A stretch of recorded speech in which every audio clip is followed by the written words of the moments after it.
All right. Without further ado, we're going to go ahead and get started here. I know we're kind of working on a time crunch today, so going to be covering Fanduel first, and then we'll take care of DraftKings here as well. But the Week 10 slate looks pretty solid on paper. I know that some of these games are going to be quite interesting to take a look at. We have a smaller slate than normal because we have a Germany game this weekend, and we have a bunch of buys. So this is going to be as small as it gets, I think, through the rest of the year. But other than that, I mean, we have good matchups. I see a lot of lower priced player pools, which is nice to see. And yeah, I think that while there's a lot of 9K players, you might not need to roster too many of them. So without further ado, let's go ahead and get started. We are currently 8-1 through 9 weeks on the FanDuel side of things. So really excited and pumped about how that season's going so far. So QB, Josh Allen, still dealing with that UCL. It's been reported this morning that he is actually going to be able to, I think the correct terminology was something like he's going to be able to manage it okay.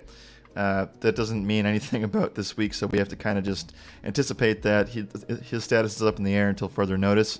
It is a good game on paper, but there are other plays that are definitely a little bit better, especially if we know that Justin Fields is not going to be 100%, or sorry, Josh Allen's not going to be 100%, and I kind of let the cat out of the bag there. So Justin Fields, definitely a strong streamer option for FanDuel. On DraftKings, he's a lock and load, and we'll cover his price tag here momentarily. But I like the spot for Allen if he's clear and healthy, but again, probably not necessary at 9,200. Patrick Mahomes, 8,500. And again, guys, I'm doing this on Wednesday, so I really haven't taken too much of a deep dive. I don't usually do much for the main slate on NFL until after Thursday Night Football is already over and we know kind of what the clear practice reports are going to be. So this is a very, very early look for me. It's one of my first looks at pricing in general, and the only reason I did that yesterday was because I wanted to kind of get a little bit of a refresher in me before today. So, yeah, I think that's, people are probably going to go back and forth between Patrick Mahomes and Justin Fields this week. The production that Fields is putting up is just astronomical. This is something that we've seen coming. It's been building up for a while. I don't think anybody needs to tell you that twice here. As you can see the rushing attempt numbers for him: 15 for 178, obviously last week, 8 for 60, 14 for 82. The biggest thing for me that makes me feel better about this play is him not turning the ball over. And that's the biggest thing here in this discussion. As fantasy players, we don't want turnovers. We want to make sure that we have a solid floor that's not affected by turnovers. And the last 3 weeks have really shown that he's been able to do that. Now, he did have 4 of those fumbles, but those weren't all turnovers against him. And imagine if he doesn't throw a pick in this spot. That's another 26-point FanDuel performance. So yeah, I think that Justin Fields has found the groove, and more importantly, I think the coaching staff actually trusts in him and gives him the availability to do whatever he wants. So I think that, Fields is probably going to be your QB1 streamer this week, and if you, for whatever reason, are playing in a league that has him available, don't find a new league, stay in that league and play them every single year, because that's one of the most free picks of the rest of the season.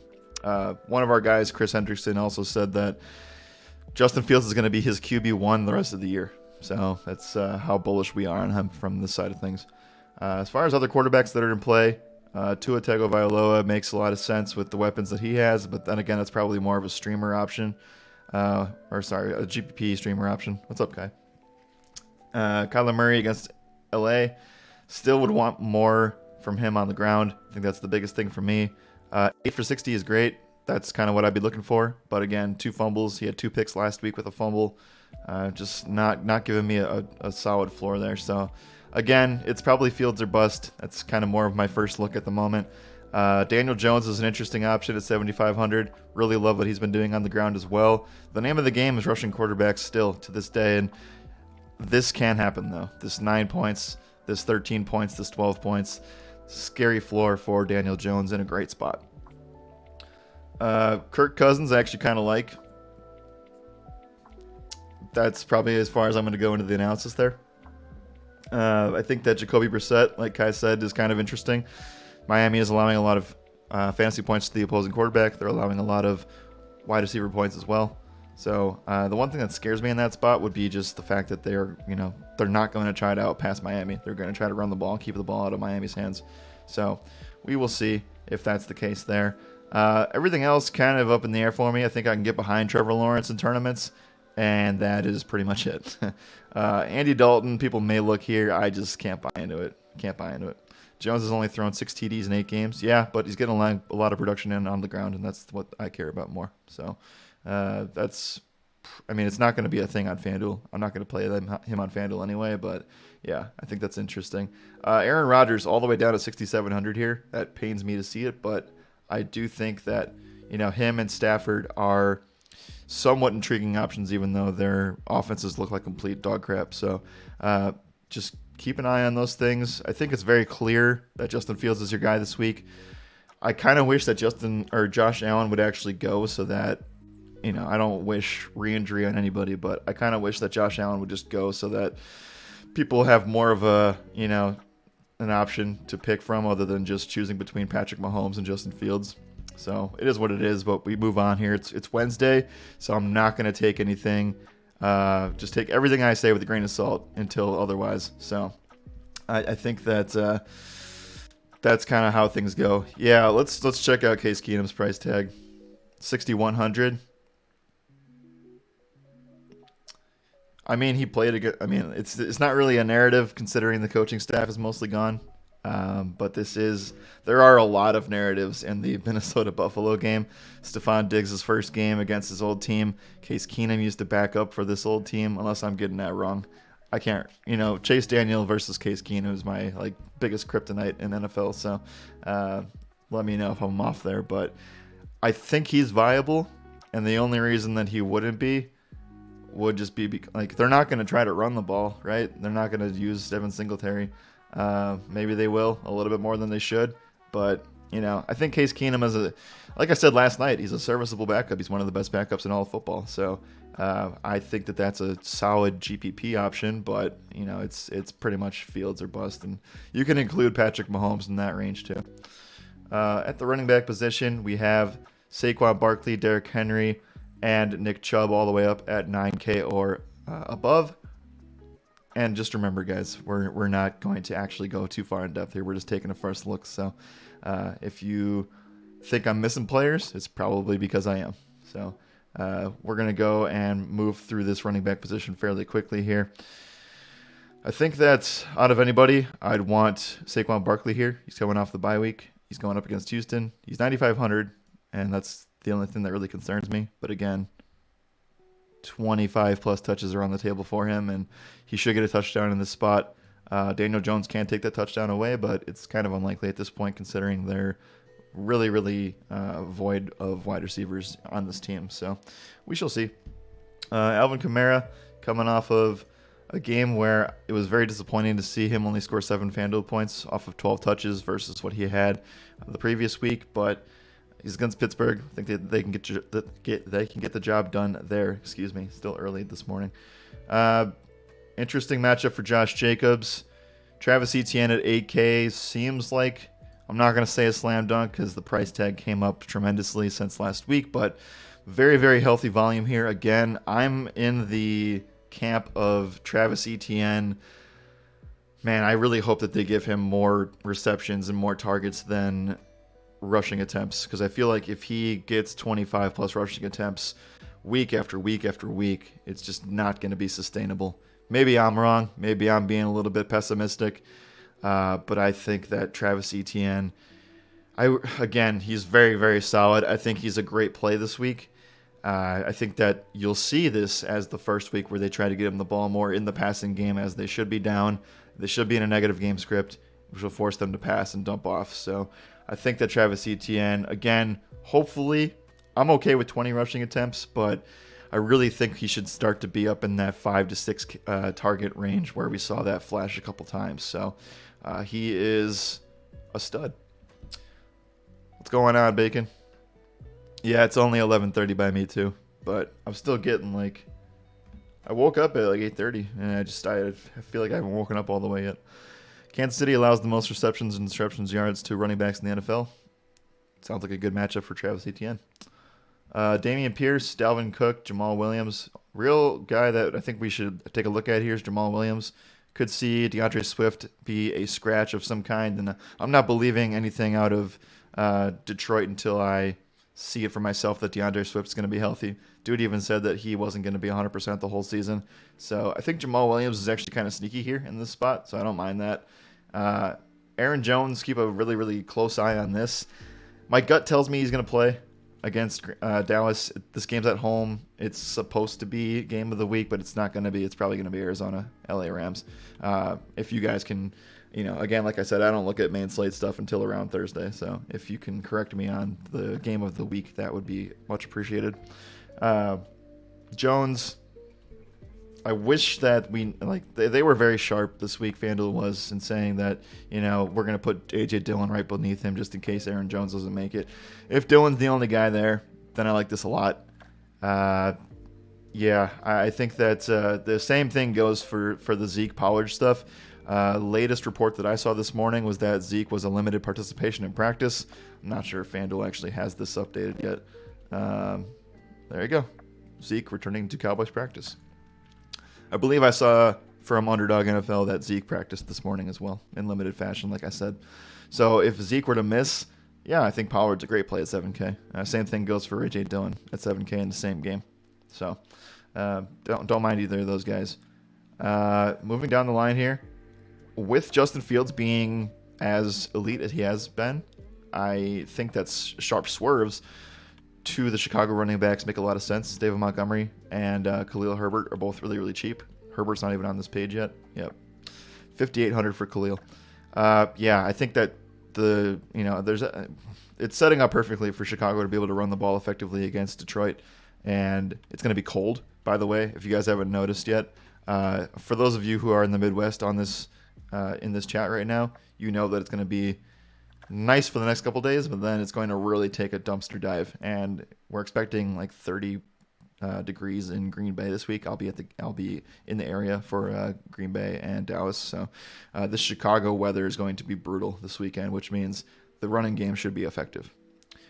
So like I said, David Montgomery, Khalil Herbert, maybe not cash game plays because of Justin Fields being your quarterback this week, but I think that they are very, very serviceable sharp swerves for GPPs. Heard one podcast thinking there's a chance Swift is healthy enough, but Campbell's just like Jay Wilmore at this point. I mean, who doesn't like Jamal Williams? Like, I think he's one of the more likable players in the NFL. Just one of those things where I think he can be a little bit heavily relied on, a tad bit more in terms of being able to stay healthy. They also like him a lot around the goal line, and Swift is more of like a bruiser, big play guy. I think the narrative is starting to shift. Wow, that was embarrassing. Starting to shift here for Swift. I feel like I'm high on him as well, but with Jamal Williams there, what's DeAndre Swift's actual ceiling? It's hard to say. I think Jamal is going to be this RB1 for the rest of the year. So with that being said, though, let's move on and get back on track. Jeff Wilson, 6,500 against Cleveland. I know we have. I thought we had him up here. I guess it's, I was looking side by side between Jeff Wilson and Raheem Mostert because that's going to be a really, really interesting topic of discussion.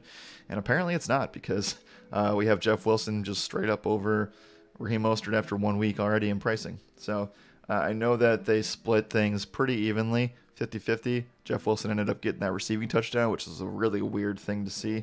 But here we are, new system. Did I talk about Pierce? No. He has a really healthy workload. Going up against the Giants, they've been able to really stop the run, and I think that he's fine. But again, how many opportunities is Houston going to have to score? I think that compared to everybody else in this range, it doesn't really make sense to go Pierce's way in cash, especially with ETN right there. But if you want a cheap or a GPP swerve on that option, Pierce would be okay. But again, I think the floor is scarier than ETN's is. Going down here, don't think you really need to go down here this week. Injuries that we're looking at are going to be in that Green Bay Dallas game. As far as everybody else goes, I mean, I don't want to trust any of the Denver backs. We have the situation now where Indianapolis is getting healthy, but they are also tanking. Devin Singletary is all the way down to 5,600 now. Maybe we see a little bit more Nyheim Hines action in Buffalo. These are all GPP swerves. I know that Hines only got one target, but this could be an option where Chase Daniel's able to kind of dump it down to them. Like I said, though, nothing down here that screams value play on this slate. It's all GPP options on FanDuel. So you're looking pretty much in this 7 to 8K range with potentially just getting up to Barkley. It's kind of where this position's at this week. At wide receiver, we have the studs up at the top: Cooper Kupp, Stephon Diggs, Tyreek Hill, Justin Jefferson, Devontae Adams, DeAndre Hopkins, Jalen Waddle. Those guys are all above 8K, and I think that this is going to be a slate where if we're going to pay up for Saquon Barkley and have Justin Fields at a relatively expensive price at 8K. I say relatively, just compared to what he's been all season.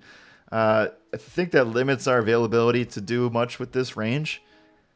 I don't really love what I'm seeing. I think Devontae is an awesome spot. Jefferson is in a pretty good spot as well. I would love it a little bit more if Josh Allen were to play. I think at this point, Tyreek Hill is always in play.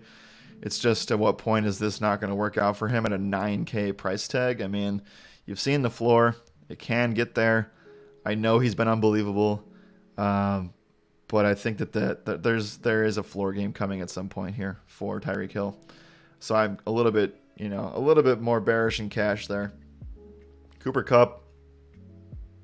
Arizona's been pretty respectable against wide receiver ones. I just can't necessarily justify that.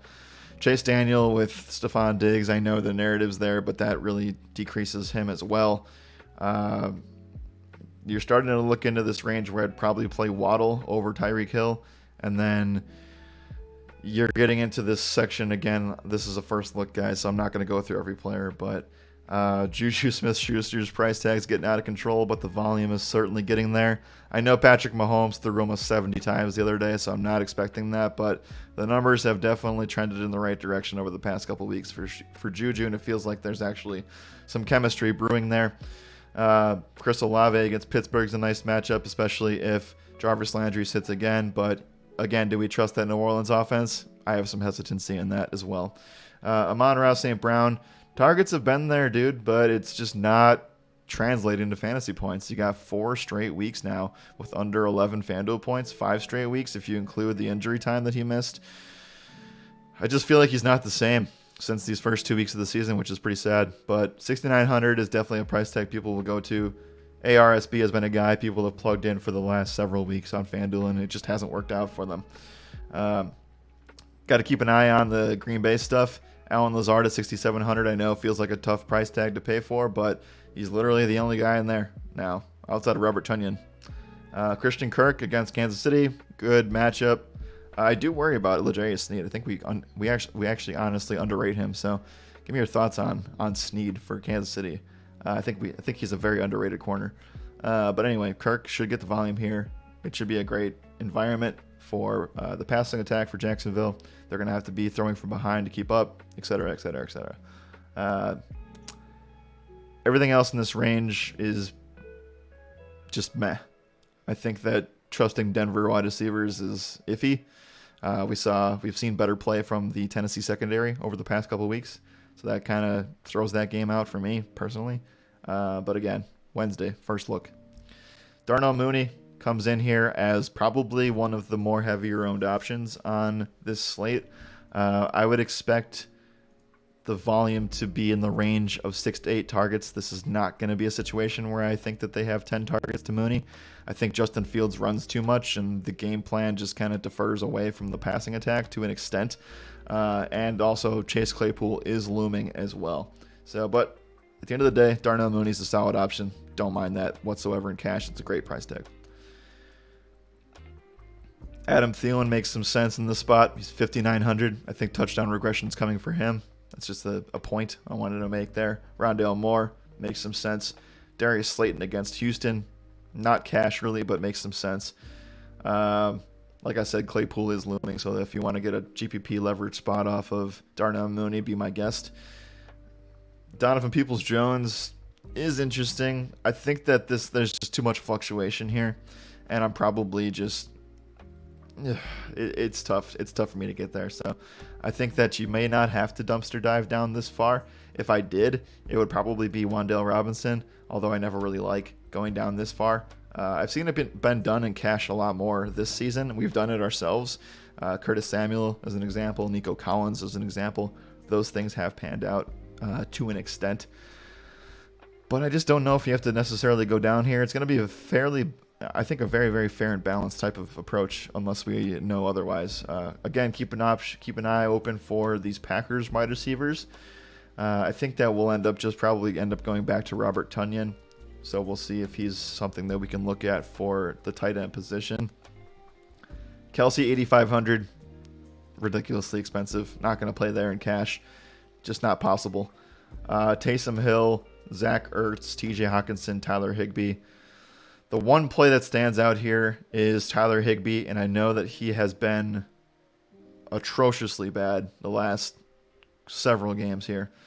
What happened to this kind of volume for Higbee? Where's the 11, 14, 10, 9 target games? Like, I don't really understand.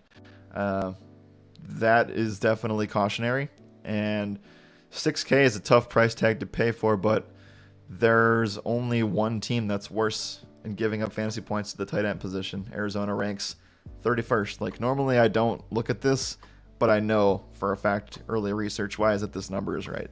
So, Greg Dulcich, an interesting option coming off the bye week for a rookie. I don't mind that. Keep an eye on David Njoku and Darren Waller's injuries. I'm kind of overplaying Foster Moreau at this point, honestly. Like, it's been very frustrating, to say the least. It just hasn't gotten there for him. So we'll see how it goes. But Cole Kmet against Detroit is also interesting. That comes and begs the question, how many players can we play against Detroit? And I think the answer is 2. So you're going to have to kind of find a way to mix and match between Cole Kmet, Justin Fields, Darnell Mooney, Chase Claypool, and some of the running backs. You're just going to, I don't think it's a viable situation to play 3 Bears against that team. We already said that Justin Fields isn't going to be able to support more than one wide receiver, so why does it change now? I guess this is probably the week to do it, huh? All right. Dawson Knox, wish the volume was there, just not really all the way there. Again, Josh Allen changes that offense if he plays or not. Robert Tonyan at 5K seems like an interesting cash game play if Romeo Doubs and Christian Watson are both ruled out for this Packers team. Need to keep an eye on Aaron Jones' availability as well. Evan Ingram, 4,900 against Kansas City, feels very juicy, not going to lie. I think that there's some interest there. Obviously, he reverted back to Evan Ingram ways after only catching 1 pass for 8 yards last week. So not the greatest after the bounce back, after a really nice performance there. That's it for Fanduel. There's nothing that I want to go. There's no reason you should be going down here for Fanduel. So we're going to move on and talk about the defense position really quickly. Dallas Cowboys, 5K at the top. Respectable. I get it. Raiders, that is interesting. I would never pay $4,800 for the Raiders defense, even if it's against Sam Ehlinger. We usually want to pay down defense, and I think the first one that sticks out to me is the Minnesota Vikings at 3,200. If they go up against Chase Daniel, then I think you could play Minnesota just fine. Like, if that gives you the availability to pay for Saquon Barkley and get competent receiving action and getting Justin Fields and the guys that you want, then Minnesota's the play there. Other interesting spots, I think Detroit actually is interesting. I wouldn't play him and Fields in the same build, but Detroit is definitely an interesting play. I think the Pittsburgh Steelers, I believe they're getting Watt back. Again, correct me if I'm wrong. It's a little bit earlier in the week for this, but I believe that the Steelers are getting TJ Watt back, and they should be able to pretty much do whatever they want against New Orleans. I think that New Orleans is very hard to trust at this moment in time. So I like that as well. It's kind of it. Saints, if you want to go there, is fine. Arizona, potentially, but they just don't get that much pressure. So, yeah, I think the clear play, though, is Minnesota. And, we'll call that, and we'll cap it off for the Week 10 FanDuel first look. And then we'll switch it over to DraftKings here momentarily.